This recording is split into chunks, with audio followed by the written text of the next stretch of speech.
తాకట్లో ఉన్న మీ బంగారాన్ని విడిపించి ఆ రోజు ఆన్లైన్ రేటుకి కొంటాం. Sharma gold company. నమస్కారం. ప్రస్తుతం మనతో పాటు ఇస్కాన్ టెంపుల్ నుంచి ప్రణవానంద ప్రభుజీ ఉన్నారు.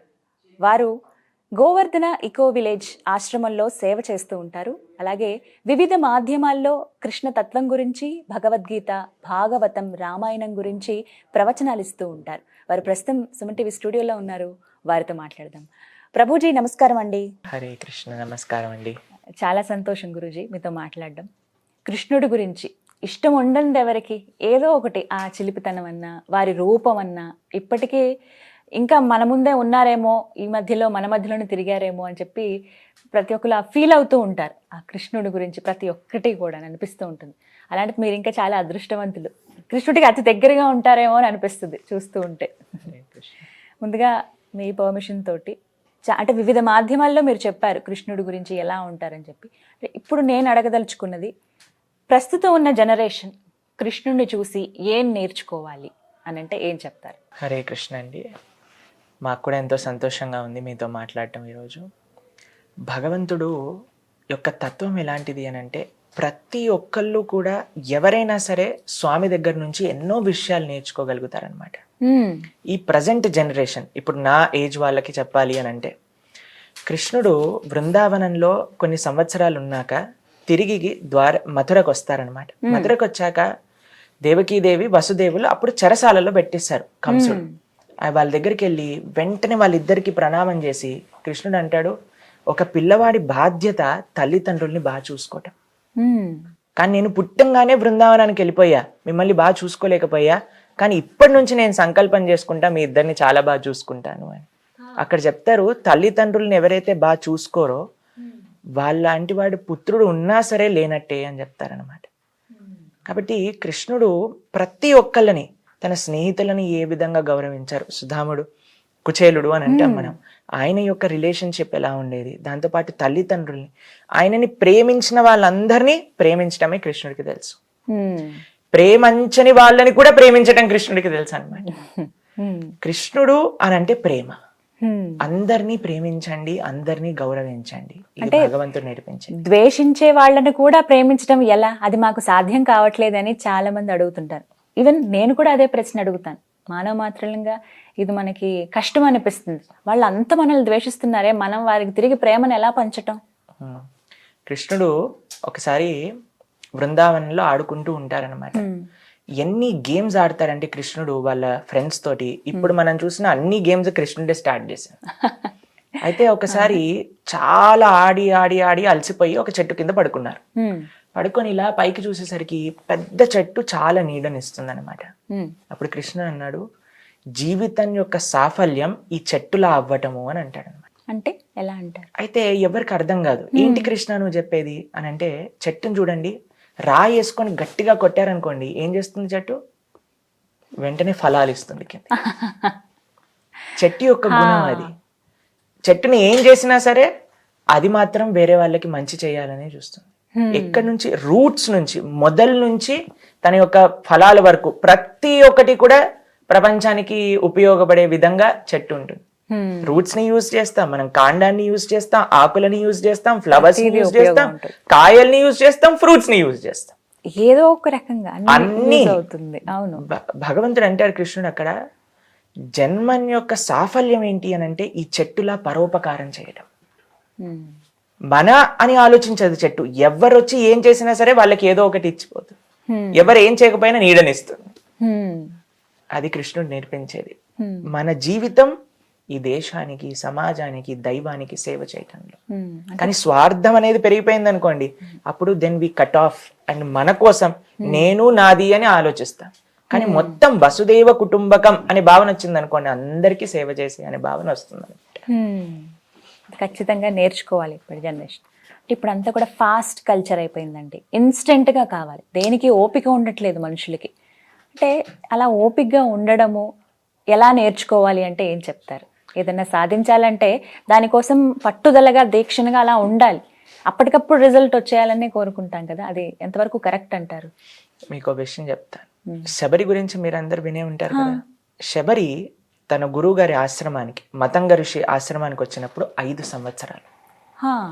వాళ్ళ గురువు గారు అన్నారు, రామ లక్ష్మణులు ఇద్దరు వస్తారు, వాళ్ళిద్దరికి నువ్వు సేవ చేసి తర్వాత వైకుంఠానికి రా, మేమందరం కూడా బయలుదేరుతున్నాం వైకుంఠానికి అన్నారు.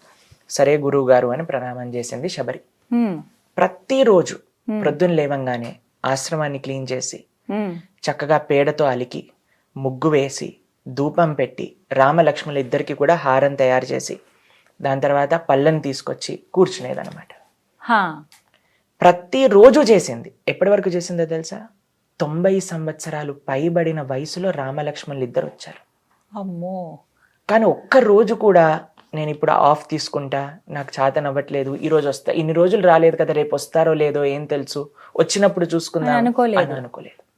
5 సంవత్సరాల నుంచి 90 సంవత్సరాలు దాటేంత వరకు అదే విధంగా సేవ చేసింది. ఎందుకు అనంటే తన గురువు గారు చెప్పారు కాబట్టి భగవంతుడు తప్పకుండా వస్తాడు.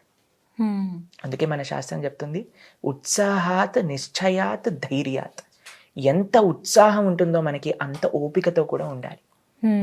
ఇప్పుడు చూడండి, ఒక చిన్న విత్తనాన్ని నాటారు, నీళ్లు పోసారు, రేపు నాకు జామకాయ ఏది అని అంటే వస్తుందా? కొన్నిసార్లు జనరేషన్ నాటితే నెక్స్ట్ జనరేషన్ కి వస్తుంది. అవునండి. కాబట్టి ఓపిక అన్నిటికంటే ముఖ్యం అన్నమాట. ఎంత మనకు ఉత్సాహం ఉంటుందో అంత ఓపిక మనకు కావాలి. ఈ రెండు ఉన్నప్పుడే భగవంతుడి యొక్క కృప మనకు లభిస్తుంది అనమాట. అందుకే ఈ రెండు చాలా ముఖ్యం, అటు ఉత్సాహంతో ఉండటం, ఓపికతో ఉండటం. చిన్న చిన్న వాటికే ఈ రోజుల్లో చూస్తున్నాం కదా, నిరుత్సాహపడిపోవడం, ప్రాణాలు తీసుకునేదాకా వెళ్ళిపోతున్నారు.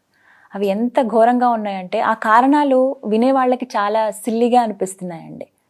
సెల్ ఫోన్ పోయిందనో కొంత భాగం, అవి చాలా అంటే 20,000 30,000 అప్పుల పాలైపోయామనో, నలుగురు ఇలా నానా మాటలు అంటున్నారనో, చిన్న చిన్న వాటికో, ఉన్న వస్తువులేవో పోగొట్టుకున్నామనో, ఒక అమ్మాయో లేకపోతే ప్రేమలో విఫలమయ్యామనో, ఇలా వివిధ కారణాల వల్ల ఏకంగా ప్రాణాలే తీసేసుకుంటున్నారు. అలాంటి వారికి మీరు ఇచ్చేటువంటి సందేశం? మాకు కనీసం వారంలో 3-4 ఫోన్స్ వస్తాయండి. సూసైడ్ చేసుకోవాలనే ఆలోచన వస్తుంది, ప్రభుజీ ఏం చేయమంటారు అంటే మేము అడుగుతాం, అసలు ఎందుకు మీరు ఇలా అనుకుంటున్నారు అని అంటే వాళ్ళు చెప్పే రీజన్స్ విన్నాం అనుకోండి, ఈ ప్రపంచంలో అన్నిటికంటే పెద్ద ప్రాబ్లం ఏంటో తెలుసా? నాకే అన్ని కష్టాలు ఉన్నాయి అనుకోవటం. నిజంగా కష్టాలు ఉన్నవాడిని నేను చూస్తే వాళ్ళు ఎన్ని కష్టాలున్నా సరే ఎంత బాగా ఆనందంగా ఉన్నారో. అందుకే మనం సమాజాన్ని చూడాలి. నాకు చాలా మంది తెలుసండి, వాళ్ళు ఉండే కుటుంబ పరిస్థితులు కానీ, వాళ్ళకు ఉండే ఆరోగ్య పరిస్థితులు కానీ, ఒకసారి మాకు ఫోన్ చేశారు. ఒక ఫోన్ చేసి, ప్రభుజీ ఆవిడ అంత భక్తి చేస్తారు, ఆవిడికి మాత్రం మొత్తం అసలు శరీరం లేవట్లేదు, మీరు ఒకసారి మాట్లాడండి వాళ్ళతో, చాలా బాధగా ఉంది, కృష్ణుడు ఎందుకు అలా చేస్తున్నాడు అని అన్నారనమాట. నేను ఆవిడకి ఫోన్ చేశాను, అమ్మా మీరు చాలా జాగ్రత్తగా ఉండాలి, మీ ఆరోగ్యం బాగుండాలి అని భగవంతుడికి ప్రార్థన చేస్తున్నా అంటే, ప్రభుజీ ఆరోగ్యం కోసం ప్రార్థన చేయకండి ప్రభుజీ, ఈ శరీరం ఈరోజు ఉంటుంది రేపు పోతుంది, నేను ఎలా ఉన్నా సరే కృష్ణుని గుర్తుపెట్టుకోవాలి అని ప్రార్థన చేయండి మీరు అని. 90 సంవత్సరాలు పైబడింది ఆవిడికి. ఆవిడ అంటుంది, ప్రభుజీ ఆరోగ్యం నా కర్మ అనుసారంగా ఏదో ఒకటి జరుగుతూనే ఉంటుంది, కానీ నేను మాత్రం కృష్ణుని మర్చిపోకూడదు, ఇది నాకు కావాల్సిన కోరిక అని. ఇదండి. కాబట్టి చిన్న చిన్న ప్రాబ్లమ్స్ వస్తూ ఉంటాయి. ఈ ప్రపంచాన్ని కృష్ణుడు ఏమని డెఫినేషన్ ఇచ్చారో తెలుసా అండి? భగవద్గీతలో దుఃఖాలయం అశాశ్వతం అని పేరు పెట్టారు. అంటే పుస్తకాలయం అని అంటే ఏం దొరుకుతుంది అక్కడ? పుస్తకాలు దొరుకుతాయి. అవునా? ఈ ప్రపంచానికి కృష్ణుడు పెట్టిన పేరు దుఃఖ ఆలయం. అంటే దుఃఖాలు దొరుకుతాయి. కాబట్టి మన తప్పు ఈ దుఃఖాలయంలో సుఖం వెతుకుతాం అనమాట. మరి ఎలా స్వామి సంతోషంగా ఉండడం ఎలా? సంతోషం స్వాంతనతో వస్తుంది. మీకు ఎంత ఉంది అని కాదు, మీ యొక్క భావన ప్రపంచాన్ని, మీ జీవితాన్ని ఏ విధంగా మీరు చూసుకుంటున్నారు, దాంట్లో నిజమైన సుఖం ఉందన్నమాట. కాబట్టి ఈ ప్రపంచం దుఃఖాలయం అశాశ్వతమే, మన దగ్గర ఉన్న సుఖం కూడా అశాశ్వతం. ఏదైనా సరే పోతుంది, ఖచ్చితంగా పోతుంది, అంతే కదండి. కాబట్టి మనం శాశ్వతమైన ఆనందాన్ని వెతకాలి ఈ ప్రపంచంలో. అది ఎందులో వస్తుంది? ధర్మాన్ని ఆచరించడంలో, సేవలో. అది నిజమైన సుఖము అనేది ఉంటుంది అనమాట. మీకు చిన్న కథ చెప్పనా? చెప్పండి. ఒక గురువు గారికి 2 శిష్యులు ఉన్నారనమాట. ఆ 2 శిష్యుల దగ్గరికి వెళ్ళి 10,000 ఇస్తారు. ఇచ్చి 2 గదులు ఉన్నాయి, రేపు ప్రొద్దున కల్లా ఈ 2 గదుల్ని మొత్తం నింపేసేయండి అని చెప్తారనమాట. సరే అని మొదటి శిష్యుడు పరిగెత్తుకుంటూ వెళ్ళి 10,000తో ఇంత పెద్ద రూమ్ ఎలా నింపాలి అని చూశాడు. చాలా కాస్ట్లీ ఐటమ్స్ కొంటే అవ్వదు, చెత్త చెదారం ఏది దొరుకుతుంది ట్రాష్ అన్ని తెచ్చుకొచ్చి మొత్తం నింపడానికి ప్రయత్నం చేశారు. అయినా సరే సగం ఖాళీగానే ఉందన్నమాట. అయితే రెండో శిష్యుడు కేవలం 10 రూపాయలు ఖర్చు పెట్టాడండి. నెక్స్ట్ డే ప్రొద్దున ఆ గురువు గారు వచ్చారు. ఫస్ట్ శిష్యుడి యొక్క డోర్ తెలిసి చూడంగానే మొత్తం చెత్త చెదారం అన్నిటితో నింపేసి ఉంది. కానీ మొత్తం 10,000 రూపాయలు ఖర్చు పెట్టేశారు, సగం రూమ్ మాత్రమే నిండుంది. రెండవ శిష్యుడి యొక్క తలుపు తీయంగానే ఆయన ఫస్టే చెప్పేశారు, అయ్యా నేను కేవలం 10 రూపాయలే ఖర్చు పెట్టాను, మిగతావి గురువు చేతిలో పెట్టి. లోపల డోర్ తీసి చూడంగానే ఏముందో తెలుసా అండి, ఒక చిన్న దీపం పెట్టారు, కొద్దిగా ధూపం పెట్టారు. ఆ రూమ్ అంతా దీపపు కాంతితో నిండిపోయింది, ధూపం యొక్క సువాసనతో నిండిపోయింది. మన జీవితంలో మనం చేయాల్సింది జ్ఞానం అనే దీపం, సేవ అనే ధూపం, ఆ పరిమళంతో మనం నింపేసుకోవాలి. ఆ శిష్యుడి ఆలోచన ఎంత చక్కగా ఉందో చూడండి. ఇది కానీ మనం చేయగలిగితే జ్ఞానము సేవ, ఎప్పుడు నేను సుఖంగా ఉండాలి, నాకు కావాలి అని కాకుండా నేను ఎంతగా ఈ ప్రపంచానికి ఇవ్వగలుగుతాను, నేను ఈ దేశానికి ఎంత ఇవ్వగలుగుతాను, ఈ సమాజానికి నేనేమో చేయగలుగుతాను అని ఆలోచించిన వాడు ఎప్పటికీ కూడా దుఃఖపడడు. చాలా చక్కగా వివరించారు ప్రభుజీ. నమస్తే. హరే కృష్ణ అండి, చాలా ధన్యవాదాలు.